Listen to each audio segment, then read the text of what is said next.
అవకాశం ఉంటుంది. విభేదించిన వాళ్ళకి కూర్చోబెట్టి మాట్లాడి అలా కాదు అనేది ఇలా చేద్దాం అనుకుంటున్నాను అని వాళ్ళకి నచ్చ చెప్పేటటువంటి ఒక మానసిక స్థితి ఉంటుంది. అది ప్రజాస్వామ్యం. అంతేగాని ఇంటి కళ్ళు మూసుకెళ్ళి ఓటేసేసి ఇంటికి వచ్చేసి కూర్చోవడం ప్రజాస్వామ్యం కాదు. కానీ ప్రజాస్వామ్యం అంటే మేము చెప్పినట్టు వినడమే అనేది ఇవాళ ప్రభుత్వం చెప్తున్నటువంటి మాట. మేము చెప్పినట్టు వినలేదా లోపలేస్తాం, కేసులు పెడతాం, కోర్టు చుట్టూ తిప్పుతాం. లేకపోతే నన్ను కోర్టు చుట్టూ తిప్పారు అనుకోండి, మా నాయుడు గారు అన్నారు ఇలాంటి చూసుకోవాలి. అంతే కదా. ఇలాంటి పరిస్థితుల్లో మన ప్రజాస్వామ్యం.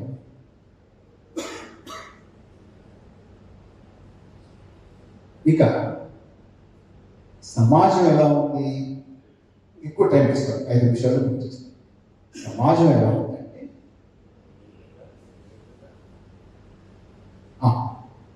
సమాజం ఎలా ఉంది అని చెప్పే ముందు మీకు ఒక విషయం. ఆ మధ్య G20 అని ఒక పెద్ద సభ జరిగింది. గుర్తుందా? మర్చిపోయారు. అంటే నాకు G20 అంటే అప్పుడు తెలియదు. నిజంగా నేను ఎమ్మెల్సీ గారు ఎయిర్పోర్ట్కి వెళ్ళాను అనుకోండి, G20 గురించి పెద్ద పెద్ద బోర్డు ఉంటుంది. పెట్రోల్ బంక్ వెళ్ళాను అనుకోండి, G20 గురించి పెద్ద బోర్డు ఉంటుంది. పేపర్ తీసుకుని అనుకోండి, G20 గురించి ఉండేది. టీవీ పెట్టాను అనుకోండి, G20 గురించి ఉండేది. ఫోన్లో G20 గురించి ఉండేది. పత్రికల్లో G20 గురించి, మ్యాగజైన్లో G20 గురించి ఉండేది. రేడియో పెడితే G20 గురించి ఉండేది. ఎక్కడ చూస్తే G20 ఉండి ఒక ఫోటో ఉండేది. మీకు తెలియదు ఫోటో. నేను ఏమంటున్నానంటే నా ఇంప్రెషన్ విషయం తెలియదు నాకు. మీకు అలాంటి ఇంప్రెషన్ వచ్చిందా లేదా అనేది ఒకసారి మీరు కూడా నేను చెప్పిన దాంతో బేరీ చేసుకోండి. నాకు ఏం ఇంప్రెషన్ వచ్చిందంటే, అసలు ప్రపంచంలో ఉన్న దేశాలన్నీ కూడా ఒక చోట ఎక్కడో కలిసి ఇన్ని సమస్యలు ఉన్నాయి ప్రపంచంలో. అక్కడ ఉక్రెయిన్ ఉంది, గాజా ఉంది, వాతావరణం మారిపోతుందట, సముద్రాలు ఎత్తు పెరిగిపోతుందట, హిమాలయాలు తగ్గిపోతున్నాయట, జరిగిపోతుంది. రకరకాల సమస్యలు వచ్చేస్తున్నాయి. ఏం చేయాలో అర్థం కావడం. ఏం చేయాలి అంటే China, America, Russia, England, France, Germany, Brazil అందరూ, సౌత్ ఆఫ్రికా అందరూ కలిపి ఏం చేయాలి సతమతం అయిపోతారు. అప్పుడు అందులోంచి ఒక ఆయన తొందరపడ మనం అక్కడ విశ్వగురువు నాకు ఉంటారు, అక్కడికి వెళ్దాం, ఆయన మొత్తం మనకి అన్ని సమస్యలకి పరిష్కారం చేసేస్తారు అని చెప్పినట్టు అనుకున్నాను. వాళ్ళంతా పొలంలో వచ్చినట్టు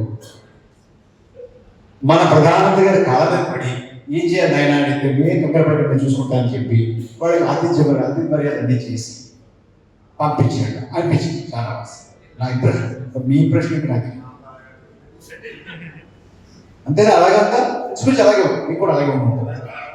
ఆ తర్వాత అసలు దీనికి అదేంటి, కమామేషి ఏంటి, ఇది ఏం మీటింగ్, ఇది ఎవరు వీళ్ళందరూ, ఎందుకు వచ్చారు ఇక్కడికి అని ఏం చేశాను?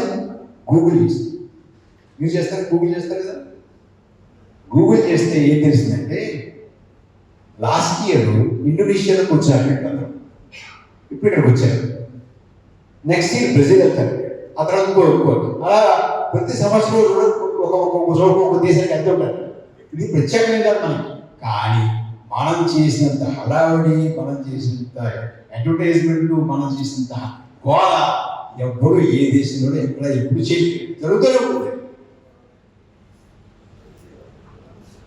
అంటే మనందరికీ కూడా ఒక ఇంప్రెషన్, అసలు మనమే గొప్ప, మొత్తం ప్రపంచంలో అంతా కూడా మనల్ని చూస్తుంది అని ఒక ఇంప్రెషన్ మనలో కలగజేయడానికి చేసినటువంటి ప్రయత్నం మామూలు రొటీన్. అప్పుడు ఒక స్లోగన్ పెట్టారు. మీరు ఎంతమంది గుర్తుందో మరి? G20 స్లోగన్ గుర్తుందా గంగాధర్ రెడ్డి గారు? ఏంటి ఎలా గుర్తుందా?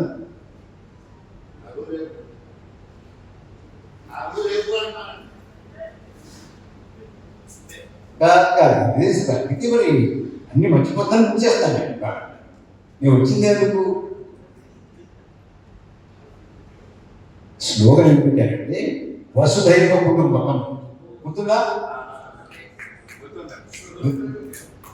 వసుధైవ కుటుంబకం అంటే ఏంటి? మొత్తం ఈ భూమి అంతా కూడా ఒక కుటుంబం కదా. మా సత్యనారాయణ గారు బాగా వేదాలు ఉపనిషత్తులు చదువుకున్నాయి. వసుధైవ కుటుంబం. అప్పుడు నాకు అనుమానం వచ్చింది, మరి వసుధైవ కుటుంబం అంటున్నారు, మొత్తం ఈ లోకం అంతా మీ కుటుంబం అంటున్నారు కదా, మణిపూర్ కదా?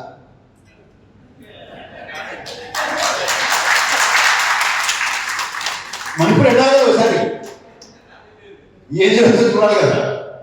వసుదైవ కుటుంబం కదా. వసుదైవ కుటుంబం మణిపూర్ సంబంధం లేదు, కాశ్మీర్ సంబంధం లేదు.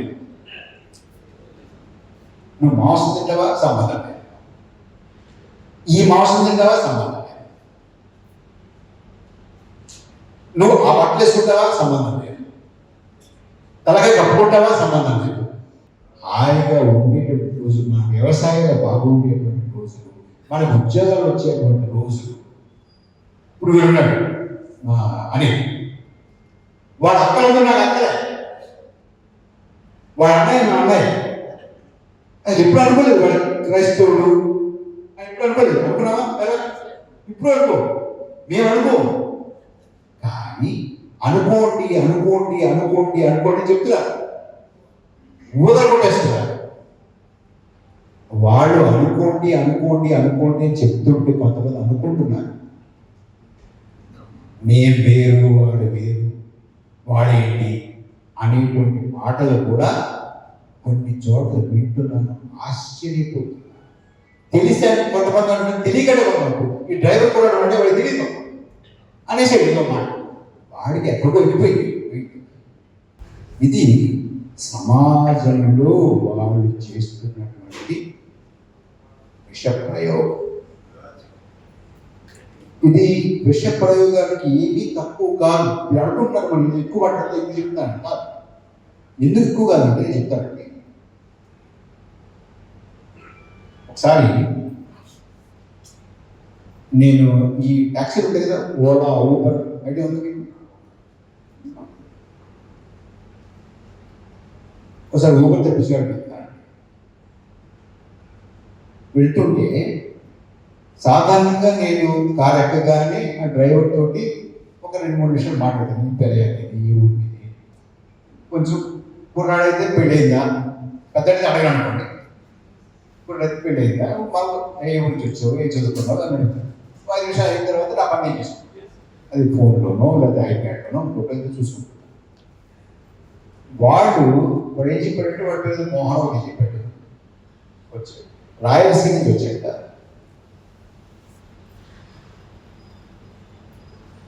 పెద్దగా చదువుకోలేదు. ఊళ్ళోకి వచ్చి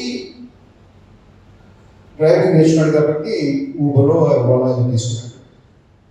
అది చేసుకుంటాడు. పెళ్లి కాదు. హైదరాబాద్ కొత్త, దారి తెలియదు కాబట్టి దారి తెలియకపోయినా పర్వాలేదు. ఈ రోజుల్లో ఏం చేయొచ్చు, గూగుల్ మ్యాప్. కానీ గూగుల్ మ్యాప్లో చిన్న సమస్య ఉంది. అది పెద్దగా రద్దీ లేనటువంటి దారిలో తీసుకెళ్తాము, దగ్గరలో తీసుకెళ్తాము, తొందరగా తీసుకెళ్తాము, చిన్న చిన్న సభలో తీసుకెళ్తాము. ఒకసారి మన కారు కూడా పట్టమన్నారు. నేను సరే కూర్చున్న గంటలు అని చెప్పాను, అట్లా కూర్చొని పని చేసుకుంటున్నాను. కాసేపు అయిన తర్వాత కారు చాలా నెమ్మదిగా స్లోగా వెళ్తాం. ఏంటి వెళ్తుందని తరగతి చూస్తే చిన్న సందులో చెప్తాం. నడుస్తున్నాడు రోడ్డు నడుస్తున్నాడు, చెట్టు జనం నడుస్తున్నాడు. మన దేశంలో అసలు ఫుట్పాత్ ఉండవు, ఉంటాయి. ఉన్నా కూడా మనం నడవడానికి ఉపయోగించాం. ఇంకా చాలా పని ఉంది అప్పుడు చేయడానికి. సరే వెళ్తుంటే అలా జనం వస్తుంటే వీడు నా వెనక్కి తిరిగి నా వైపు చూసి, నేను వాడు చెప్తాను నా మాట వెనక్కి తిరిగి, చూడండి సార్, ఈ సాయిబులు రోడ్డు మీద నడవట్లేదు, రోడ్డు మీద మన కారు వెళ్ళవట్లేదు. సాయిబులు ఏంటి, రోడ్డు మీద మన కారు వెళ్ళకపోవడం ఏంటి, ఏమంటాడు? సాయిబులు అవ్వచ్చు, సిక్కులు అవ్వచ్చు, క్రైస్తవులు అవ్వచ్చు, హిందువులు అవ్వచ్చు, జైన్లు అవ్వచ్చు, బౌద్ధులు అవ్వచ్చు, ఎవడైనా సరే అంత చిన్న రోడ్డు మీద ఎక్కడ నడుస్తారు? ఈ చట్టాలను ఉపసంహరించుకుంటున్నట్టుగా మళ్ళీ పాస్ చేశారు, రెజల్యూషన్ పాస్ చేశారు. అప్పుడు కూడా 5 నిమిషాలంటే 5 నిమిషాలు ఈ చట్టాన్ని ఎందుకు ఉపసంహరించుకుంటున్నాము అనే దాని మీద చర్చ లేదండి. ఎందుకు పెట్టారో చర్చ లేదు.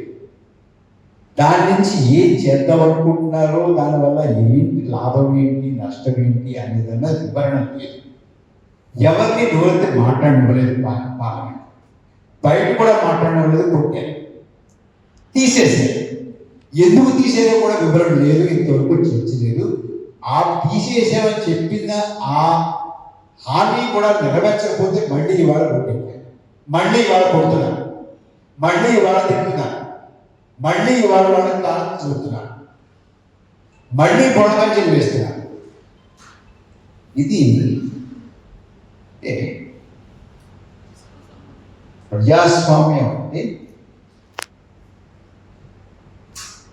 కేవలం 5 సంవత్సరాలకు ఒకసారి ఒక ఓటేసి వచ్చి నోరు కూర్చోవడం కాదు కదా. మాట్లాడాలి, చర్చ చేయాలి, విమర్శించే హక్కు ఉండాలి. ఈ సమాజాన్ని ఏం చేసేస్తున్నారో ఆలోచించాలి, వీళ్ళు ఎట్టి తీసుకెళ్ళిపోతున్నారో ఆలోచించాలి. దీనికి అడ్డు కట్ట వేయాలి.